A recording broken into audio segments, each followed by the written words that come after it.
Sinabi ni Jesus sa mga nagtitinda ng mga kalapati. Alisin ninyo ang mga yan!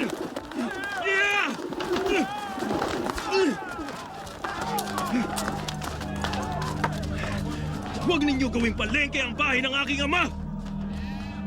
Naalala ng mga tagasunod niya ang nakasulat sa kasulatan.